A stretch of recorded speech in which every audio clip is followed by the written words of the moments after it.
Hey guys, let's get more news about Steelers, but first, don't forget to subscribe to the channel and leave a like. New Steelers RB Caleb Johnson like Najee Harris with some more giddy-up, Kabley says. The Pittsburgh Steelers drafted RB Caleb Johnson to fill the void after Najee Harris left in free agency.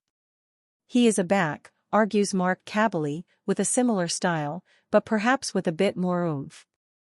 One would hope, given that they just let a former first-round pick walk. While he liked the selection, Kabley reserves some skepticism over his ultimate outcome. Caleb Johnson's a guy that you didn't expect him to be there at 83. He brings that Najee Harris type of style, as in a big, bruising, powerful guy that has some more giddy-up in him, he said on the Kabley Plus Mac podcast. But then he started introducing caveats about his Iowa tape, which is not unfair.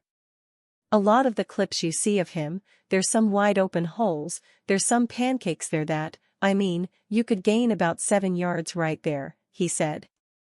But at least Caleb Johnson had those long runs, where Najee Harris had virtually none. The Steelers will take breakaway touchdowns whether the running back is responsible or the blocking. Indeed, the Steelers are the only team in the league with just one 40-plus-yard run over the past 4 seasons. And as I'm sure you know, Jaylen Warren authored that one, a 74-yard touchdown run. Najee Harris never recorded a run longer than 37 yards with the Steelers. And Caleb Johnson looks more explosive in his college tape than Harris did, even factoring in the blocking. Not that Harris didn't have great blocking in college, which he did, better than Johnson. Is he gonna turn into a star? Those running backs, even if they do have a high pedigree, are usually hit or miss, Kabley said of running backs like Harris and Johnson. He could come out and be a star, or he just might not have what we think that he has in college, can transfer over to the pros. Even though I thought it was a good pick, good value, that's why you still have to say, let me wait and see what he can do. Even with the muted enthusiasm from many about Caleb Johnson, many were surprised that he was still available for the Steelers to take in the 3rd round.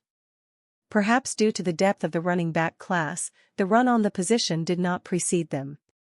Either way, the Steelers knew backs like Johnson were coming out when they let Najee Harris walk. It would be interesting to see how the Steelers ranked the running backs though. How many burners did they have ranked high, some of which came off the board before Johnson? Would they have preferred to draft a quicker back? After all, they did talk about Johnson in terms of adding explosiveness to the offense. But there were certainly other backs who were more explosive. In comparison to Najee Harris, though, Johnson definitely has more of that giddy-up. We just don't know if it will translate into those elusive 40-yard runs. Former Pittsburgh Steelers cornerback dies at 63. Former Pittsburgh Steelers kick returner and cornerback Lupe Sanchez has passed away at the age of 63, according to a post on his friend Keith Korsgaarden's Facebook page. It is with heavy hearts that we announce the passing of Lupe Sanchez, a beloved member of the Visalia community who left us earlier today, Korsgaarden wrote.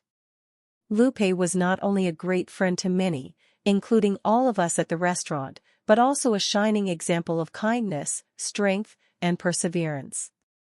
Sanchez was born to Mexican immigrants in the town of Visalia, California. Growing up in Tulare County, Sanchez chose to stay close to home for his college career, playing for the UCLA Bruins. Over the span from 1979 to 1983, Sanchez posted 13 interceptions, the 5th most in UCLA history. The Kansas City Chiefs drafted him in the 2nd round of the 1984 supplemental draft. They released him, and the Steelers picked him up. He played 3 seasons for the Steelers from 1986 to 1988. Sanchez made 9 starts over his career with the Steelers, making 4 interceptions over that span, including 1 pick six. Sanchez was known just as well as a kick returner, where they amassed 778 return yards on 35 returns. In addition to playing for the Steelers, he played in the USFL with the Arizona Wranglers and Orlando Renegades. the Cleveland Browns are declining former Pittsburgh Steelers quarterback Kenny Pickett's fifth-year option, according to Mary Kay Cabot of Cleveland.com. Pickett was the Steelers' first-round pick in the 2022 NFL Draft, but they traded him just 2 years later to the Philadelphia Eagles. Then, this past offseason, the Eagles traded Pickett to the Browns. Pickett is the favorite to be the Browns' starter, even after signing Joe Flacco and drafting Dylan Gabriel and Shedeur Sanders. According to DraftKings, Pickett sits at -110 to be the starter. Sanders is second at +175. They have the least amount of faith in Flacco, who sits at +1,200. Gabriel is at +500. Pickett was Jalen Hurts' backup this year with the Philadelphia Eagles, throwing for 291 yards and 2 touchdowns in his one start. The Eagles were Pickett's childhood team growing up, and he got to win a Super Bowl with them. Pickett even entered late in the game when the Eagles were crushing the Kansas City Chiefs. Over his career, Pickett has played in 30 games, throwing for 4,786 yards, 15 touchdowns, and 14 interceptions. The Steelers' first-round pick out of Pitt in the 2022 NFL Draft, Pickett was heralded as a player who could help turn around the franchise after playing next door at the UPMC Rooney Sports Complex. Steelers linked to $180 million QB amid Aaron Rodgers drama. As the NFL offseason continues to drag on, quarterback Aaron Rodgers remains a free agent, with the Pittsburgh Steelers emerging as one of his only remaining options if he chooses to play. As the four-time MVP continues to not make a final decision, it puts the Steelers in a tricky position with Mason Rudolph, Skylar Thompson, and Will Howard, who they drafted in the 6th round, as the only quarterbacks heading into 2025. However, while appearing on The Pat McAfee Show, NFL insider Ian Rappaport revealed that Atlanta Falcons quarterback Kirk Cousins could emerge as a new option. If he leaves Atlanta, where might he go? Rappaport said. If your good friend Aaron Rodgers does not go to Pittsburgh, I think that would be a possibility. Of course, Cousins did find himself struggling in 2024, starting in 14 games, completing 303 of 453 passes for 3,508 yards, 18 touchdowns, 16 interceptions, most in the NFL, and an 88.6 passer rating.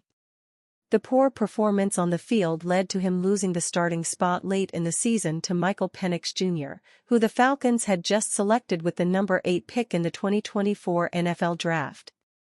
However, there's no doubt that he has proven to be a valuable starter in the NFL, and in 2021 for the Minnesota Vikings completed 372 of 561 passes for 33 touchdowns, 7 interceptions, and a 103.1 passer rating. Of course, another big piece for the Steelers to potentially pivot from Rodgers to Cousins is the willingness to take on his 4-year, $180 million contract, which would keep him with the team through the 2027 season. And you, fan? What do you think about Kirk Cousins' situation? Write to us in the comments.